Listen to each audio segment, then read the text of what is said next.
The farmer's daughter shared her lunch. What the stranger did next shocked the whole village.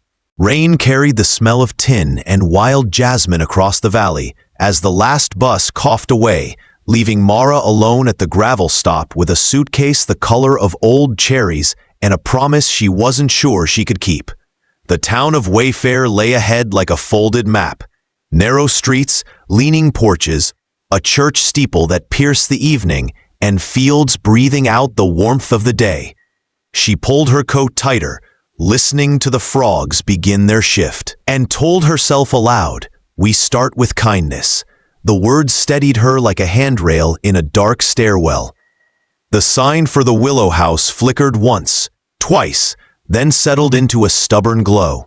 It was a boarding house in another life, before time turned it into a place where people left things they didn't want to carry anymore. Books with underlined sentences, half-finished quilts, a piano missing 2 teeth. Mara had come because of a letter written on cream paper and sealed with a pressed petal. The letter had said there was work here, and a room at the back if she didn't ask too many questions. She hadn't asked any at all. She only stepped inside. The air tasted of lemon, oil, and ash. A clock ticked with the authority of a schoolteacher. Behind the counter stood a woman whose hair was silver like river water, and whose eyes were the exact green of hope, right before it arrives. "You're Mara," she said, not bothering with the uncertainty of asking. "I'm Agnes. Put that suitcase down before it decides to fall apart. Supper's on the stove, if your feet remember how to cross a kitchen." Mara smiled, in the way of someone unpracticed at the hobby. "I remember," she said, and her voice surprised her by sounding almost whole. In the kitchen, a pot hummed. Steam braided itself into the rafters. She ladled lentil stew into 2 bowls, tore bread with the reverence of Sunday, and carried 1 bowl back to the counter. "For you," she said. Agnes waved a hand. "Nonsense," but took the bowl anyway. "That room out back is yours," Agnes said between spoonfuls. "You can help with breakfast, keep the piano from sulking, and mind the garden if you've got patience for stubborn tomatoes. Rent's a number we'll argue about when the harvest is honest." Her smile was not unkind. "And if anyone asks who you were before Wayfair, you can tell them the truth. You were someone on your way here." Mara nodded, and the knot beneath her ribs loosened by 1 careful inch. She ate. She listened to the house the way you listen to a person you want to love but aren't ready to trust. Somewhere upstairs, a radio sighed a melody from decades ago. A floorboard answered with a soft complaint. Rain tried the windows and decided to stay. After supper, Agnes handed her a small brass key attached to a ribbon. "For the back gate," she said.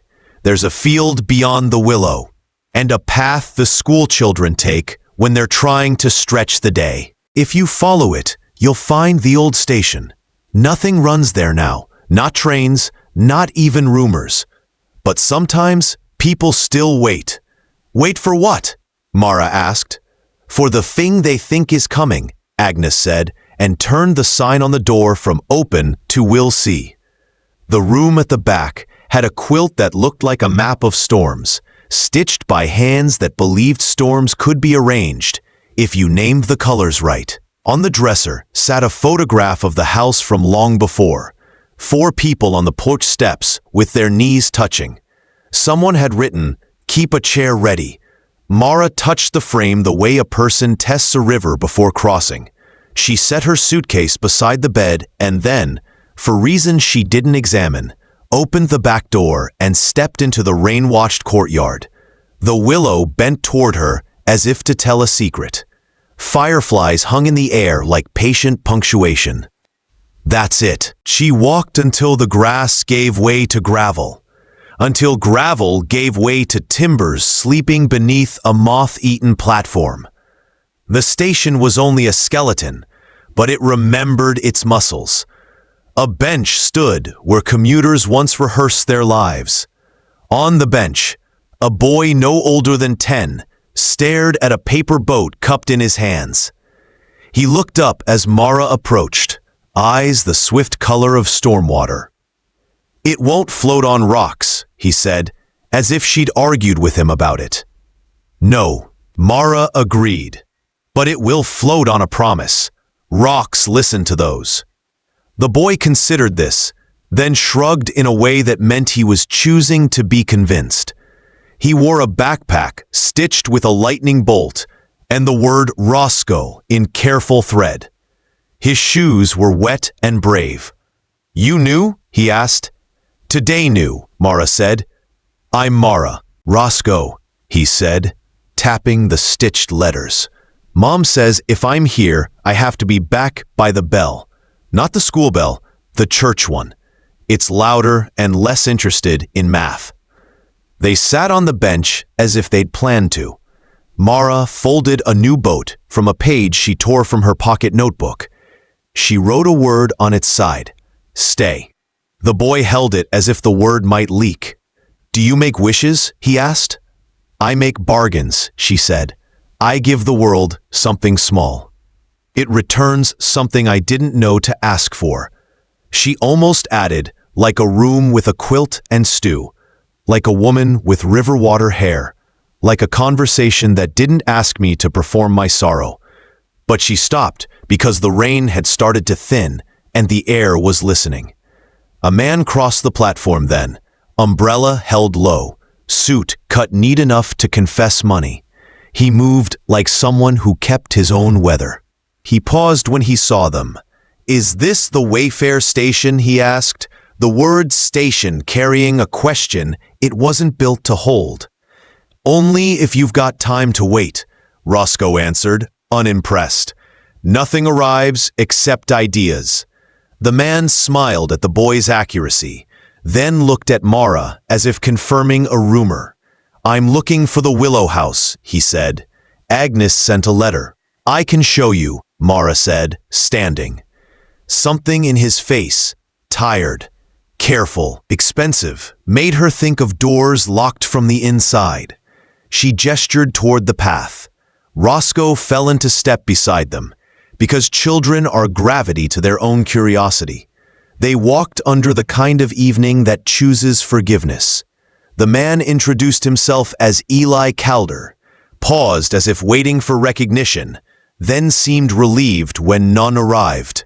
"I consult on restorations," he said. "Buildings, sometimes people." The last word came out wry and truer than he intended. "Wayfair's more honest than ornate," Mara said. "Restoration here is mostly hands and time."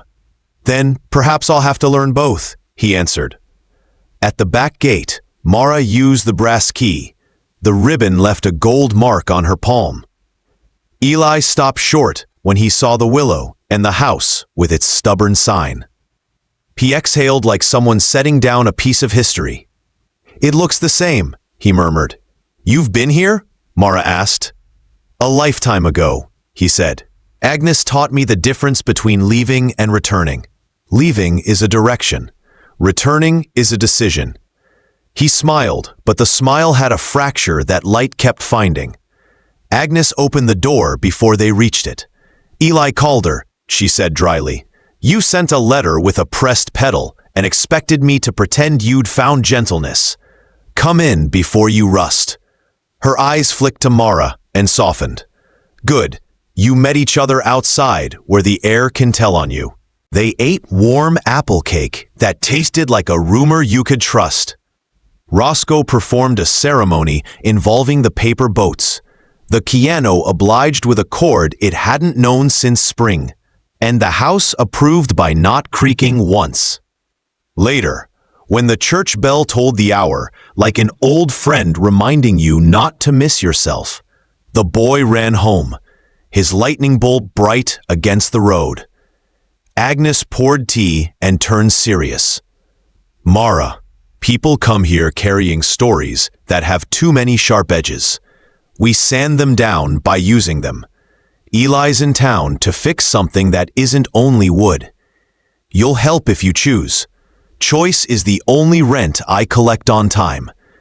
Mara looked at Eli, at the map of storms on her future, and felt the first sturdy plank of belonging slide into place. "I'll help," she said, and it was a promise to the house, the boy, the rain, and to the version of herself who had finally gotten off the bus. Morning lifted fog from Wayfair in thin threads, stitching the town back to the day. Mara woke to the whistle of Agnes's kettle and the chatter of swallows under the eaves. She felt a cautious hope and remembered her promise to a house, a boy, and a stranger who walked like weather. Outside, the willow flicked dew from its fingers. The world smelled of coffee, damp soil, and paint waiting for a wall. Agnes browned bread in a cast-iron skillet. Eli, sleeves rolled, traced invisible scaffolds on the window pane. "We start with the porch," he said. "A place must learn to welcome before it can shelter." "Then you two will get along," Agnes replied, sliding eggs to their plates. They ate quickly. Eli unrolled a yellowed blueprint. "Posts can be saved. Joists need sistering. These braces are pretending to help." Mara traced the lines. "And the rail?" "A forgotten question mark," he said, surprised at her eye. By mid-morning, the yard danced with sawdust. Roscoe arrived with a red wagon of odd treasures and a slice of watermelon. "I can help till the library opens," he declared. Mara handed him a brush. "Chief of Railings, report any splinters planning mutiny." Work steadied the morning. Word traveled down Main Street. Shopkeepers leaned on the fence with advice disguised as neighborliness. The baker sent rolls that steamed like polite thunder. Wayfair liked projects it could touch, and liked even more the sight of strangers behaving like locals ahead of paperwork. When the church bell tolled, a black pickup slowed into the lane. A man stepped out in boots unscuffed by fields, pressed shirt, mirrored glasses, and a smile shaped like a business card. "Dorian Pike," he said. "Caldwell Properties. We're surveying before a revitalization proposal." Agnes dried her hands. "Revitalization is fine. I prefer resurrection. It assumes the original soul is worth keeping." Pike looked past her, at Roscoe with paint, Mara dusted and saw, Eli balancing a pry bar. "Our plan adds mixed-use spaces, parking, a market hall. The Willow House encroaches on our creek setback. We can discuss relocation or compensation." Eli set the bar down. "Relocation is exile. Compensation is the price of forgetting." "You're Calder, aren't you?" Pike said. "Restoration keynote about memory and mortar." Agnes stepped between them. "We're teaching a porch its manners. If you have papers, leave them. If you have questions, bring pie. If you have threats, take them where the soil is poorer."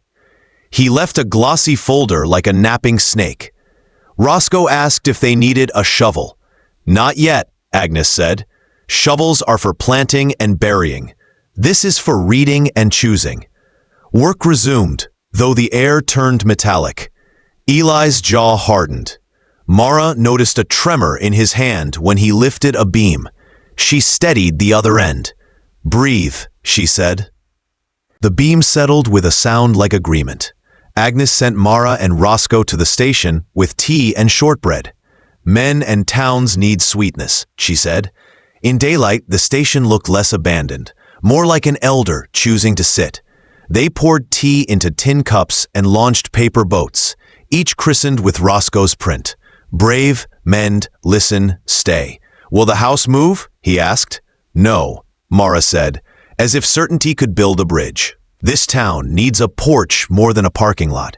Delia arrived, braid like rope, eyes like creekstone, posture earned by registers and rows. "I'm Roscoe's mother," she said. "He claims you feed strangers and argue with paint. I brought peaches to bribe more goodwill." "Bribes accepted," Mara smiled. Delia glanced at the boats. His father folded them before he decided the horizon was more faithful than a town. She shook it off. "If Pike returns, we'll need more than memory. Then we'll gather skill," Mara said. "Agnes, Eli, you, the baker, the librarian, whoever holds a tool or a story." Delia studied her, then nodded. Good. We'll start with petitions and finish with music. Towns fight better when they sing. By sunset, the rail read like a corrected sentence. Eli wiped primer from Mara's cheek with his thumb, apologized, eyes refusing to. Agnes set plates on the table. Supper is beans, collards, and toast, and the last jar of tomatoes from the year the river behaved. They ate on the mended steps. Pike's folder lay unopened because a porch should not digest paper while learning to hold people. After stew, Roscoe read the boat names as if administering oaths. When he reached stay, Eli glanced at Mara like the word had petitioned him.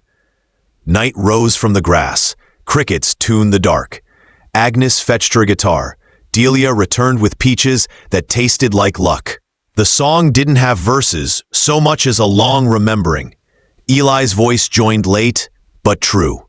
When the last note faded, Agnes told the Willow House story. The widow who built after the flood of 38. Weddings and wakes, a puppet show that converted skeptics. A place is only a place until it decides to witness, she said. Then it remembers for us. Eli opened the folder. The renderings were beautiful in the way of designs that ignore what breathes. If this is the future, he said, it doesn't know the past well enough to deserve it. Mara covered a proposed lot with her palm, shielding it like a candle. Then we teach the future its manners. We start with the porch. Tomorrow, the town. Morning came like a second chance. The librarian taped a petition between zinnias and chained pens. The baker wrote "Save the Willow" on his board and handed out rolls.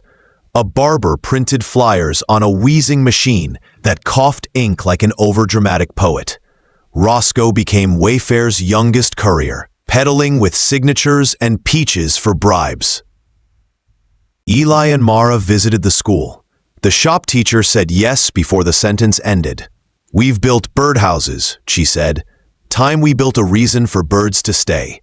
At lunch, Agnes slapped the newspaper on the table. Development firm eyes creekfront, the headline sang. Pike promised jobs, commerce, and a modern identity. A small column quoted residents praising progress anonymously. Progress is a verb, Agnes said, not a costume. The council posted a hearing notice. 10 days. Pike returned. Politeness sharpened. There's room for memory in our plan, he said. We'll commission a mural. A mural is memory after eviction, Eli replied. We'll keep the address.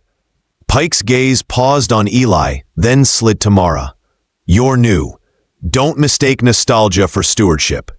Don't mistake convenience for vision, she said. The porch, stubborn and listening, seemed to lean closer. The 10 days before the council hearing moved like a rope pulled tight, humming with strain. Wayfair lived two lives at once. One of ordinary chores, bread rising, children racing down sidewalks, and another where every glance carried the question, will the Willow House stand? Mara felt it in the bakery, where the cashier slipped a petition beneath her loaf with the same care used for frosting. She felt it at the library, where Roscoe proudly pointed to the growing list of signatures like they were treasure maps. She felt it most in the quiet moments on the porch, when Eli leaned on the rail they had mended and stared at the horizon as if asking it to stay still. Do you believe we can win? Mara asked one evening. I believe losing isn't an option, he answered. His voice carried no bravado, only the heaviness of someone who had seen too many places surrender. Agnes listened from the kitchen, strumming a slow tune. Faith isn't about knowing, she called. It's about acting as though knowing will catch up. The town organized with a rhythm that felt half choir, half barn-raising. Delia handled the petitions like a general counting troops. The librarian hosted late-night meetings, candle wax dripping onto reference books. Farmers donated lumber. The barber printed flyers until his machine nearly smoked. And the baker kept his oven blazing, declaring that no battle could be fought on an empty stomach. Even Roscoe found his role. he perched outside the general store, urging passers-by to sign. "It's for the house that listens," he'd say, solemn as a judge. Few resisted the plea of a boy with ink on his fingers and sincerity in his eyes. Still, Pike was busy too. Caldwell men in pressed shirts visited shopkeepers with promises of new customers, shiny storefronts, easier deliveries. Some nodded, tempted by progress that came with polished brochures. Others kept their opinions close, fearful of being on the wrong side of whichever future won. Mara sensed the divide. She saw it in the way neighbors spoke quickly, glancing over shoulders as though conversation itself had become dangerous. She hated how Pike's shadow stretched into every kitchen, even those untouched by his folder.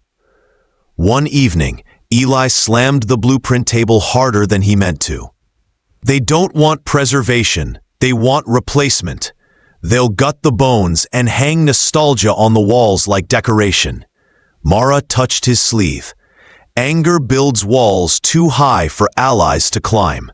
Let's give them bridges." "How?" he demanded. "By showing them a future that remembers the past. Let the Willow House tell its own story." So, they planned an open evening before the hearing, a gathering under lanterns strung from the Willow's arms.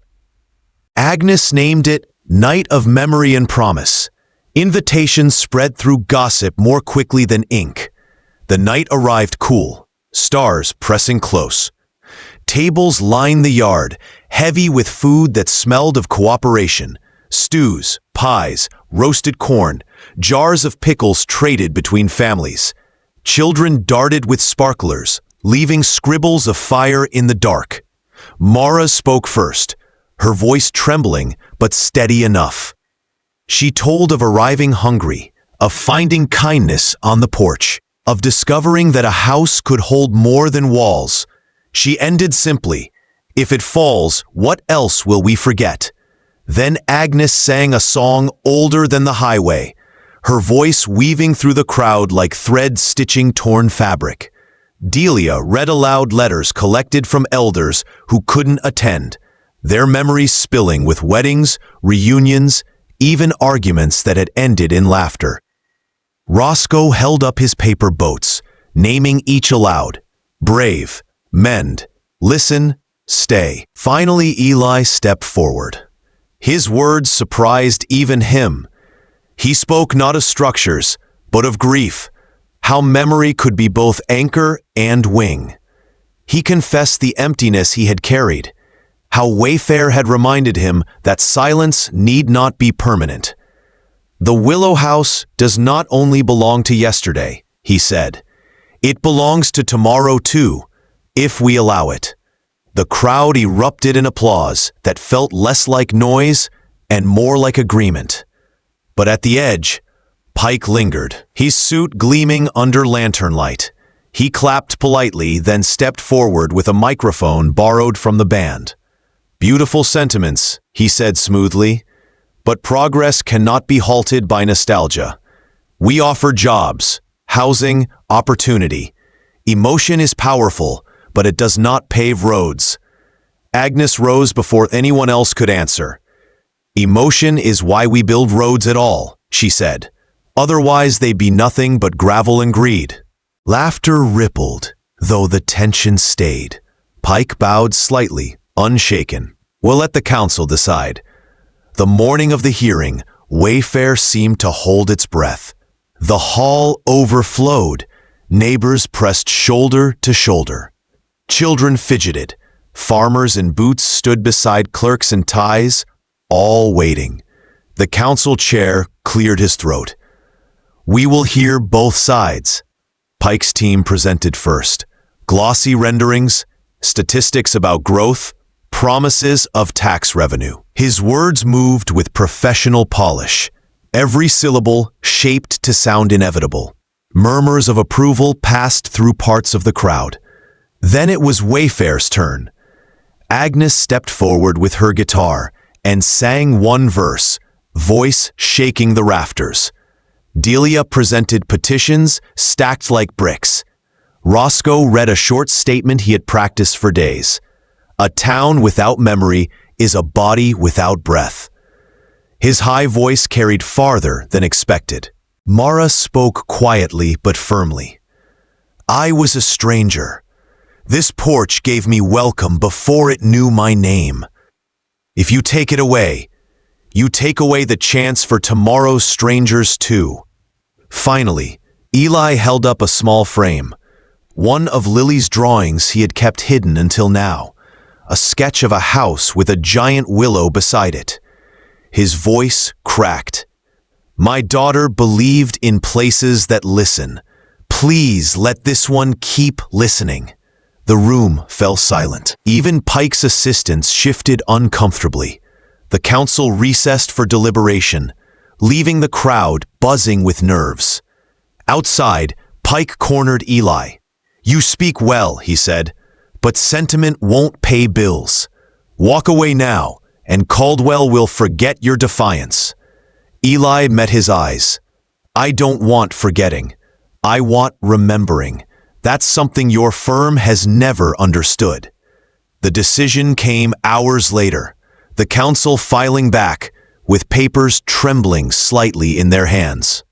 The chair cleared his throat. After consideration, the council votes to preserve the Willow House. Development may proceed elsewhere, but this landmark stands. Cheers exploded. People hugged, cried, stamped feet. Roscoe whooped so loudly the rafters answered. Agnes strummed triumph without words.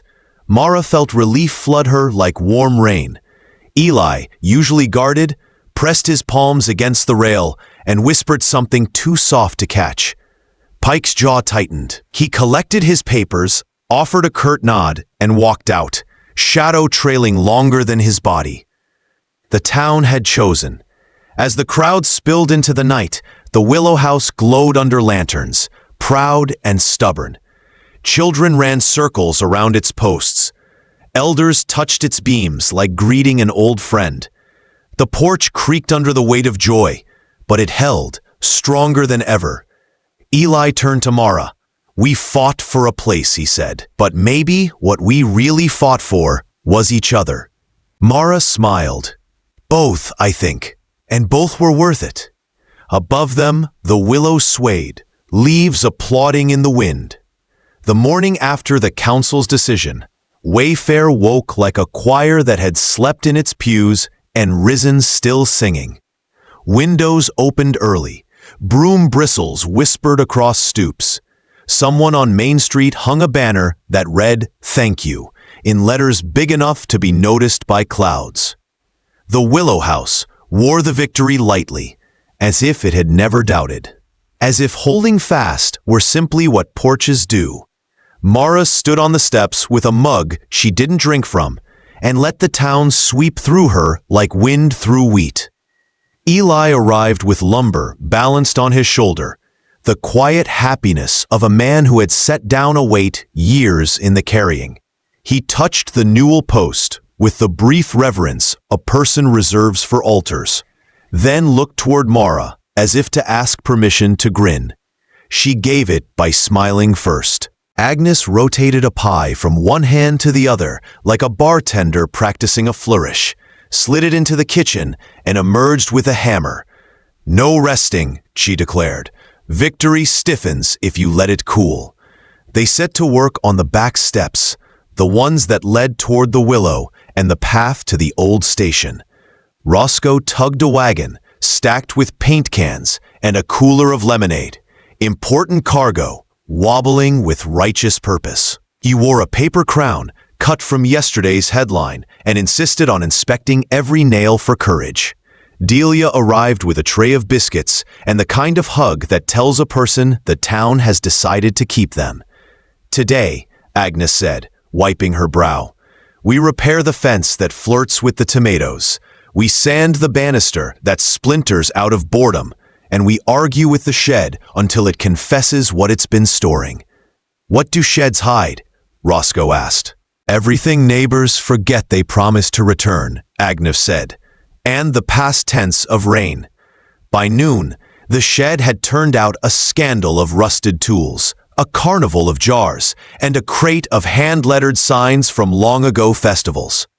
Mara found one with a crooked heart painted in barn red, arrow pointing toward the word dance. She propped it against the wall and felt a thought assemble itself. The fight had saved the house. Now they must fill it. Eli, catching her glance, nodded toward the sign. "Do you dance?" he asked. "Only when the floor insists," she said, "and when the band is optimism." "Wayfair can manage both," he said. So matter of fact, she nearly trusted it like a weather report.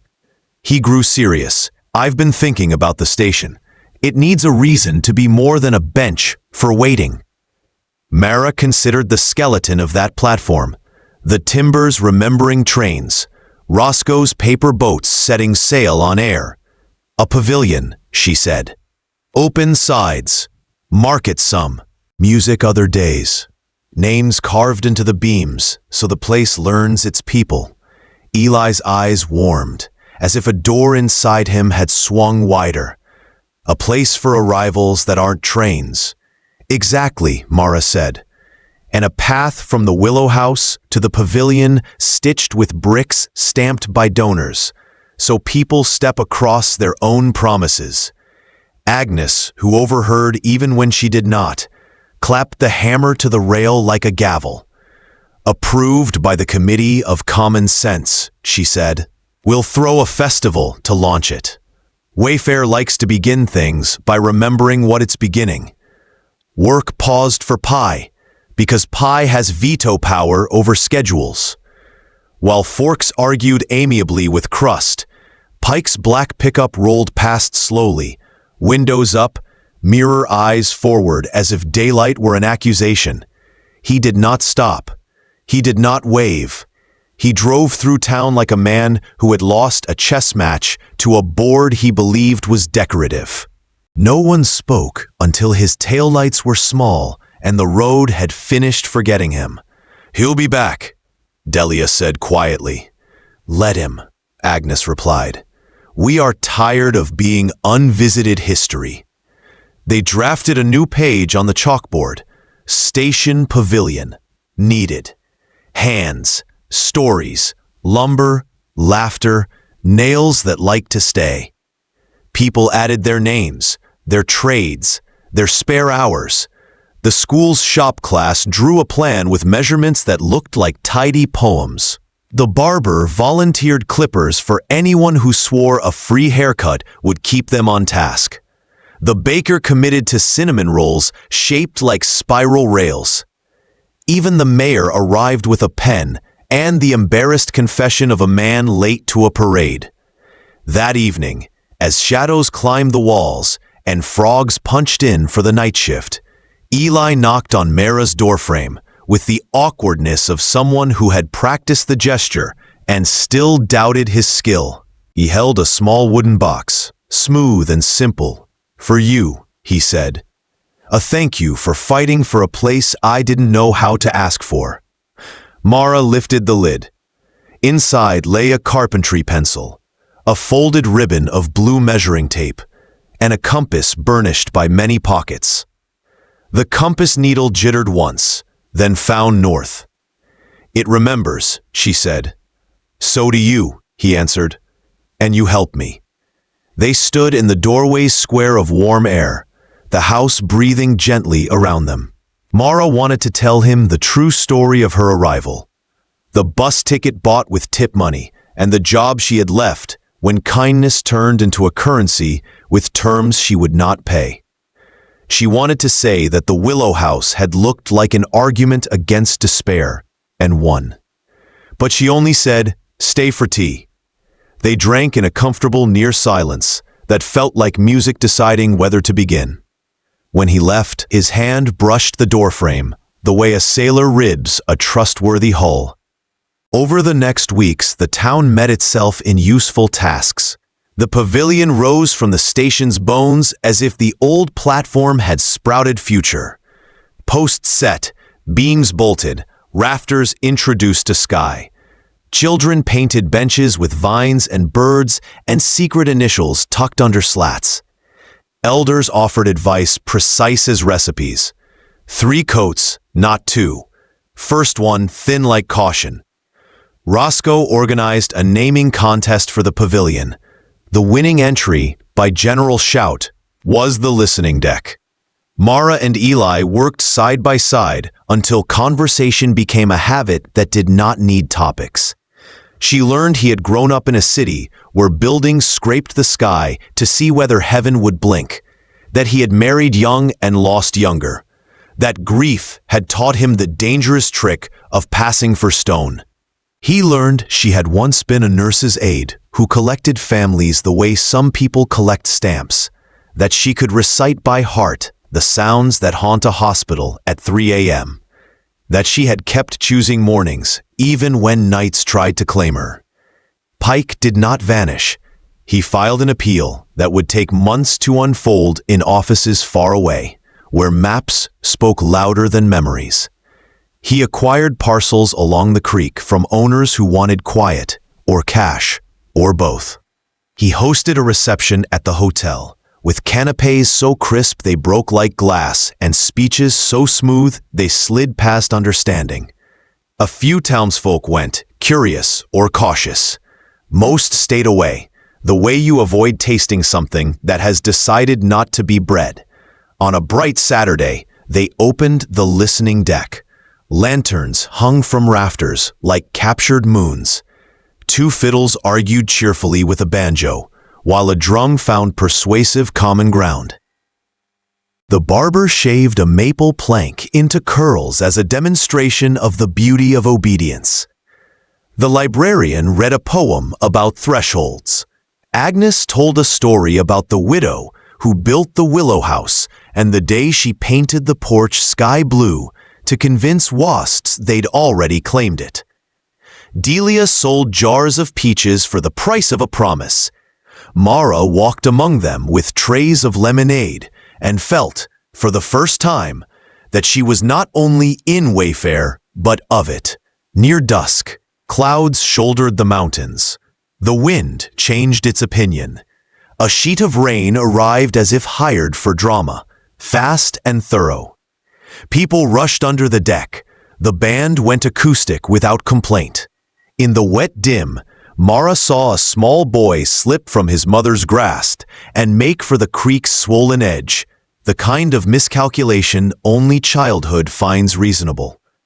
She was already moving when Eli shouted, "Mara!"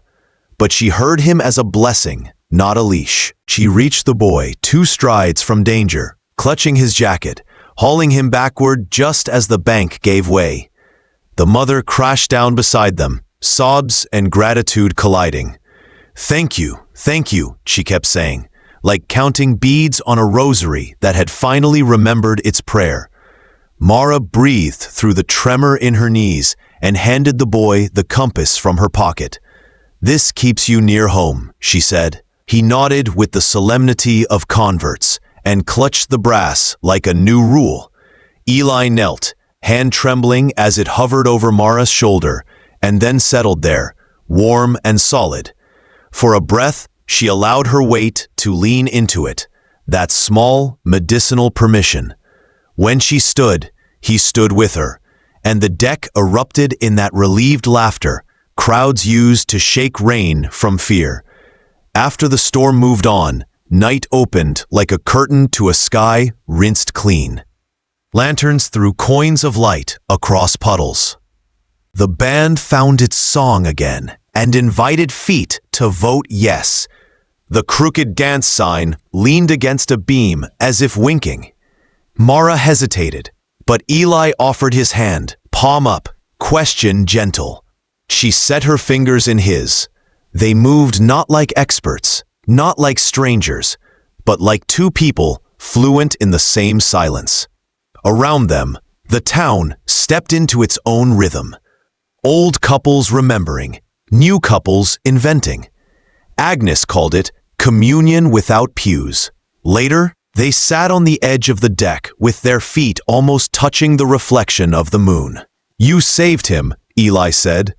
We save each other, she answered, sometimes on purpose. He laughed softly. The sound felt like a room unlocking. I have been living in a waiting room, he said. Wayfair called my name. And did you answer? I am trying, he said. It helps that you speak the language. Weeks slid into a season. The appeal churned in distant halls, returning now and then with letters glazed in bureaucracy. Pike's face appeared less often, but with more calculation when it did, as though he had decided to turn patience into a weapon. Wayfair, meanwhile, invested in the ordinary, repainting shutters, restringing lights on the Willow, establishing a small fund to help repair porches on other houses that had learned to sag. The listening deck hosted Thursday markets, Friday dancing, and Sunday suppers that stretched toward gossip and hymn.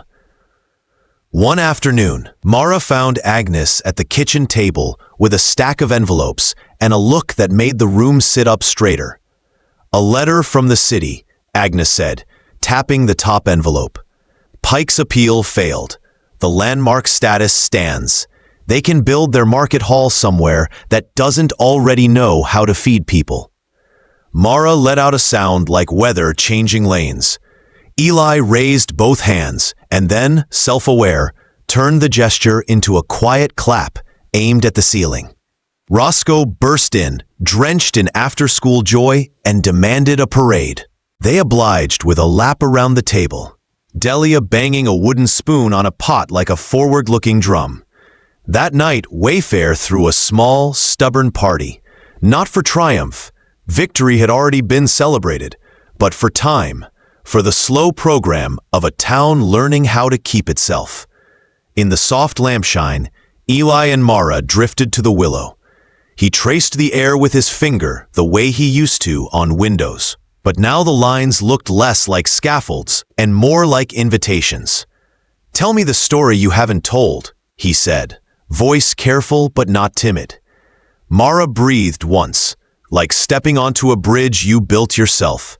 She told him about the supervisor who mistook kindness for permission, about the complaint that went missing, about the way a hospital corridor can make you feel like your shadow isn't invited. She told him about the bus and the suitcase with a tooth missing from its zipper. She told him about the first night at the Willow House, how the quilt looked like a map of storms, and promised that storms could be organized. When she finished, she was lighter by half her body's history. Eli did not fill the silence with rescue. He set his hand on the rail, palm open. You crossed, he said, without anyone building the bridge first. I would like to walk where you're going. You already are, she said, and felt how true that was in her bones, which had set themselves like cured timber. Autumn deepened. The Willow went from green to lantern to spare. A cold front swept down with theatrical sighs. One evening, Agnes called everyone to the parlor and produced a box of ornaments gathered over decades. A tin star hammered from roofing, a ceramic heart fired by a potter who fell in love on these steps, a garland crocheted by hands now at rest. We decorate the house for winter to gossip with spring, she announced. Remind it where to bring its joy. They strung the Willow with warm bulbs. The deck acquired canvas sides to keep the wind from stealing music. Roscoe negotiated a compromise with the weather that allowed snow only on Tuesdays and never during spelling tests. Delia organized a market for blankets, mittens, and soups that traveled well in jars. Eli built window boxes, sturdy enough to carry winter greens like sentences made of breath.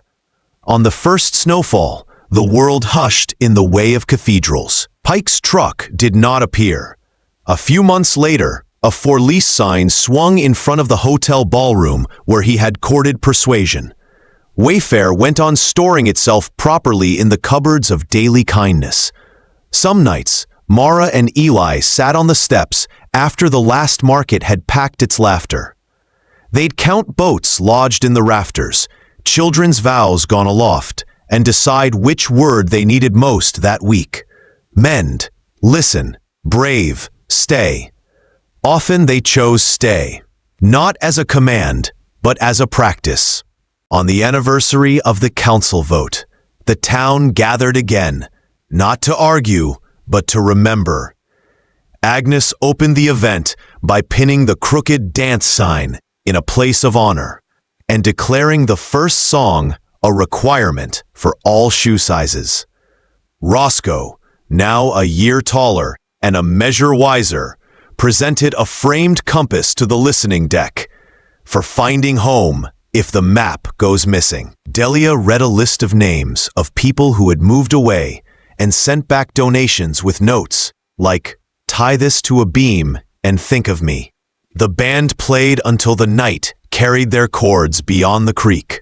Mara spoke last. "We saved a house," she said, "and the house saved us right back. That is the kind of math I trust." She turned to Eli, not as spectacle, but as the nearest witness. "Thank you for choosing to return." "I finally learned the difference," he said, voice low. "Leaving is a direction. Returning is a decision." Agnes strummed a chord that felt like standing under a roof during rain. "Enough speeches," she said. "We built this place to be used. Eat, dance, plot, forgive. Try again, and if grief knocks, and it will, make it tea and give it some chores." Laughter lifted the rafters. The band struck a tune that turned feet into volunteers. Children chased one another in loops that looked suspiciously like infinity. Couples found their own speeds. Eli took Mara's hand once more, palm up, as if repeating a vow. She placed her fingers there, not as surrender, but as geometry. Two lines choosing to meet because the angle promised a future. The moon rose with professional grace. The creek talked to rocks in its winter voice. The willow house held. The listening deck listened. And Wayfair, stubborn and tender, carried on, with the slight forward tilt of towns that expect tomorrow to be worth the work. If someone passing through asked later what had happened here, people would shrug, like farmers, who know miracles are really chores done long enough to look like mercy. They would point to the porch, the pavilion, the lights in the willow, the boats tucked under the eaves, and they would say, "We remembered together." And they would invite the stranger to supper, because victory, like bread, is only good if shared while it's warm. And so, the willow house stood, not just as wood and stone, but as proof that when people choose each other, even the smallest town can carry the biggest hope. If this story touched you, stay with us at Soul Stirring Stories, where every ending is really a beginning.